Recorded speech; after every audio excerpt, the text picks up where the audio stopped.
nama saya Bella Dama Valentine dari kelas 12 MIPA absen 2.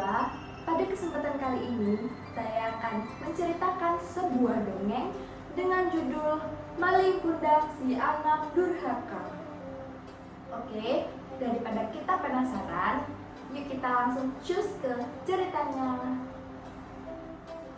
Pada zaman dahulu kala, ada sebuah cerita. Di sebuah perkampungan nelayan pantai air manis di Padang, Sumatera Barat, ada seorang janda yang bernama Mande Rubaya yang hidup bersama anak laki-lakinya yang bernama Maling Kundang.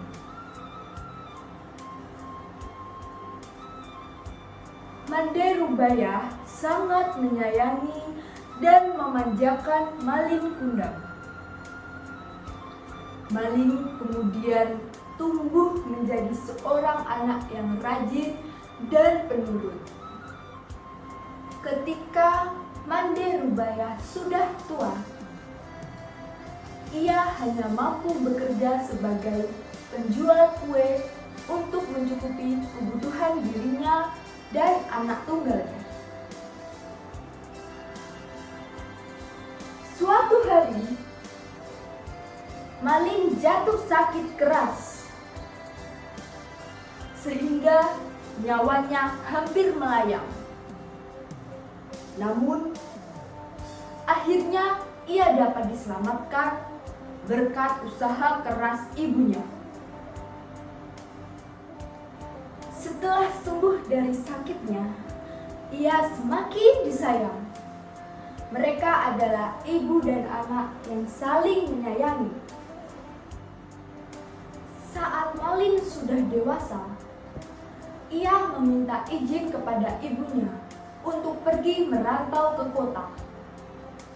Karena saat itu sedang ada kapal besar merapat di pantai air manis. "Jangan, Maling, ibu takut terjadi sesuatu denganmu di tanah rantau sana.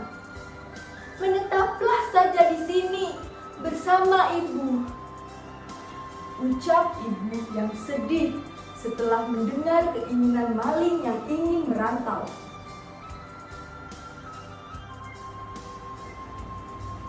"Ibu, tenanglah. Tidak akan terjadi apa-apa denganku," ujar Maling sambil menggenggam tangan ibunya. "Ini kesempatan, Bu, karena belum tentu setahun sekali ada kapal besar merapat di pantai ini. Aku ingin mengubah nasib kita, Bu. Izinkanlah," pinta Maling memohon. "Baiklah, ibu izinkan. Cepatlah kembali. Ibu akan selalu menunggumu, Nak," kata ibunya sambil menangis. Meski dengan berat hati, akhirnya Mande Rubaya mengizinkan Maling untuk pergi. Kemudian Maling dibekali dengan nasi berbungkus daun pisang sebanyak 7 bungkus.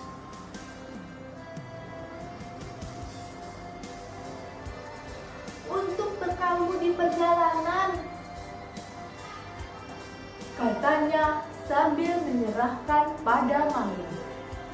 Setelah itu, Maling Kundang berangkat ke tanah rantau meninggalkan ibunya sendirian. Hari demi hari terus berlalu. Hari yang terasa lambat bagi Mande Rubaya. Setiap pagi dan sore, Mande Rubaya memandangi ke laut. "Sudah sampai manakah kamu berlayar, Nak?" tanyanya dalam hati sambil terus memandangi lautan. Ia selalu mendoakan agar anaknya selalu selamat dan cepat kembali. Beberapa waktu kemudian, ketika ada kapal yang datang merapat, ia selalu menanyakan kabar tentang anaknya. "Apakah kalian melihat anakku, Malin? Apakah dia baik-baik saja? Kapan dia pulang?" tanyanya. Namun, setiap ia bertanya pada awak kapal atau nahkoda, tidak pernah mendapatkan jawaban. Malin tak pernah menitipkan barang ataupun pesan apapun kepada ibunya. Bertahun-tahun Mande Rubaiyah terus bertanya, namun tak pernah ada jawaban hingga tubuhnya semakin tua dan kini jalannya mulai terbungkuk-bungkuk. Pada suatu hari, Mande Rubaiyah mendapatkan kabar dari nahkoda yang dahulu membawa Malin. Nahkoda itu memberi kabar bahagia pada Mande Rubaiyah. "Mande, tahukah kamu, anakku kini telah menikah dengan gadis cantik, putri seorang bangsawan yang sangat kaya raya," ucapnya saat itu. "Malin, cepatlah pulang kemari, Nak. Ibu sudah tua." "Malin, kapan kau pulang, Nak? Rintihnya pilu setiap malam." Ia yakin anaknya pasti datang. Benar saja, tak berapa lama kemudian, di suatu hari yang cerah dari kejauhan, tampak sebuah kapal yang sangat megah nan indah berlayar menuju pantai. Penduduk desa mulai berkumpul. Mereka mengira kapal itu milik seorang sultan atau seorang pangeran. Mereka menyambutnya dengan gembira. Mande Rubaiyah sangat amat gembira mendengar hal itu. Ia selalu berdoa agar anaknya selamat dan segera kembali menjemputnya. Sinar keceriaan mulai menghampirinya kembali. Namun, hingga berbulan-bulan semenjak ia menerima kabar Malin dari nahkoda itu, Malin tak kunjung kembali untuk menengoknya. Ketika kapal itu mulai merapat, terlihat sepasang anak muda berdiri di anjungan. Pakaian mereka berkilauan terkena sinar matahari. Wajah mereka cerah dihiasi senyum karena bahagia disambut dengan ramah. Mande Rubaiyah juga ikut berdesakan mendekati kapal. Jantungnya berdebar sangat keras saat melihat lelaki muda yang berada di kapal itu. Ia sangat yakin sekali bahwa lelaki muda itu adalah anaknya, si Malin Kundang. Belum sempat para sesepuh kampung menyambut, Ibu Malin terlebih dahulu menghampiri Malin. Ia langsung memeluk erat Malin Kundang, takut kehilangan anaknya lagi. "Malin, Malin anakku, kau benar anakku kan?" katanya menahan isak tangis karena gembira. "Mengapa begitu lama kau tidak memberi kabar?" Malin terkejut karena dipeluk perempuan tua renta yang berpakaian compang-camping itu. Ia tak percaya bahwa perempuan itu adalah ibunya. Sebelum dia sempat berpikir berbicara, istrinya yang lebih cantik itu meludah dan berkata, "Cuk, perempuan jelek ini kah ibumu? Mengapa dulu kau berbohong padaku? Bukankah dulu kau mengatakan bahwa ibumu adalah seorang bangsawan yang Sederajat, ucapnya sinis. Mendengar kata-kata pedas istrinya, Malin Kundang langsung mendorong ibunya hingga terguling-guling ke pasir. "Perempuan gila, aku bukan anakmu," ucapnya kasar. Manderubaya tidak percaya akan perilaku anaknya. Ia jatuh dan terduduk sambil berkata, Malin anakku, aku ini ibumu nak. Mengapa kau jadi seperti ini nak?"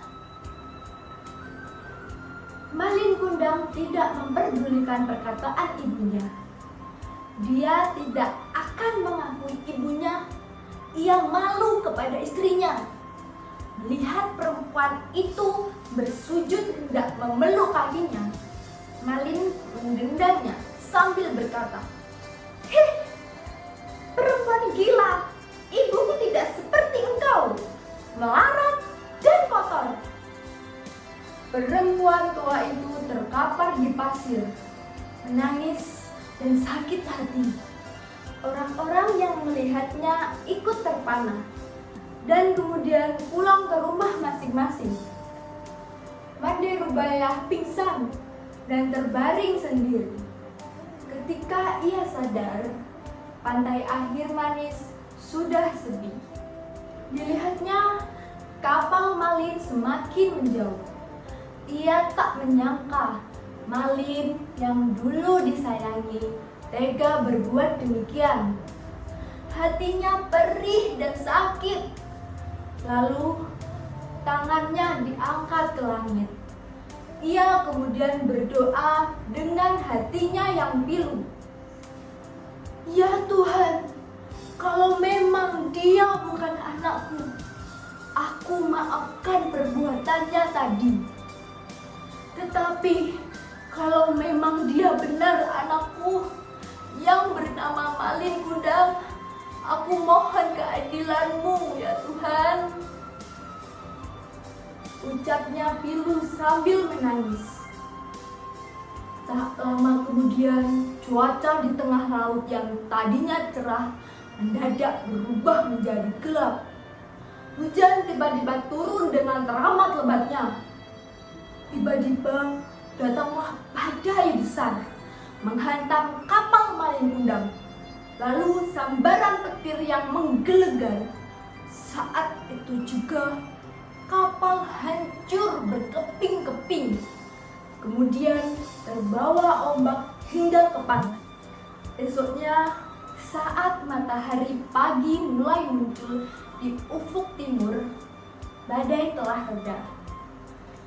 Di pinggir pantai terlihat kepingan kapal yang telah menjadi batu. Itulah kapal Malin Kundang. Tampak sebongkah batu yang menyerupai tubuh manusia. Itulah tubuh Malin Kundang, anak durhaka yang dikutuk ibunya menjadi batu karena telah durhaka. Di sela-sela batu itu berenang-renang ikan teri, ikan belanak, dan ikan tenggiri. Konon ikan itu berasal dari serpihan tubuh sang istri yang terus mencari Malin Kundang. Dan itulah dongeng dari Sumatera Barat, kisah Malin Kundang si anak yang durhaka. Sekian dari saya, Bella Dama Valentine. Saya minta maaf yang sebesar-besarnya apabila ada kesalahan kata, dan terima kasih.